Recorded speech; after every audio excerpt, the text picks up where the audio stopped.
Hey guys, welcome back to my channel. তো সামনেই আমরা যাচ্ছি একটা ছোট্ট ট্রিপে। আর ট্রিপ মানে তো শপিং ম্যান্ডেটরি। আর আমার শপিং তো ট্রেনে উঠেই শুরু হয়ে গেছিলো। তো এই কিউট ক্লিপটা আমি কিনে নিয়েছি। তো বেসিক্যালি আমি যাচ্ছি হচ্ছে কাঁচরাপাড়ায়। আর মদনপুর থেকে আমার কাজিন সিস্টারও যাচ্ছে। এই যে ম্যাডাম 10 মিনিট আমাকে দাঁড় করিয়ে তারপর এলেন। তারপর আমরা সোজা চলে যাই জুডিওতে। বাট ভেতরে ঢুকে জামা কাপড়ের দাম দেখে তো আমাদের মাথায় আকাশ ভেঙে পড়েছে, এত বেশি দাম ছিল। বাট এখানকার মেকআপ, স্কিন কেয়ার, জুয়েলারি খুব ভালো ছিল বলে আমরা অনেকক্ষণ ঘোরাঘুরি করে অনেক কিছুই কিনেছি। মেনলি আমিই কিনেছি, রিয়া তো আমার সাথে শুধু কোম্পানি দিতে গেছিলো। তারপরে চলে আসি জুতোর এখানে। তো এই ব্ল্যাক কালার জুতোটা আমার খুব পছন্দ হয়েছিল আর আমি এটা নিয়েও নিয়েছি। তারপর আমরা চলে আসি বিশালে। বাট এখানে তেমন কিছু পছন্দ না হওয়ায় একটা টি শার্ট, একটা টাওয়েল অ্যান্ড দুটো পিলো নিয়ে আমি চলে আসি।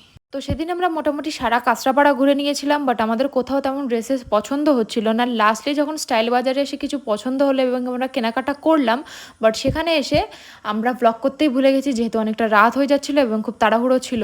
দেন শপিং কমপ্লিট করে আমরা চলে যাই কাঁচরাপাড়া পাঁচু গোপালে খাওয়া দাওয়া করতে। তো আমরা অর্ডার দিয়েছিলাম একটা ফুল প্লেট চিকেন বিরিয়ানি, একটা half plate chicken biryani and একটা স্যালাড।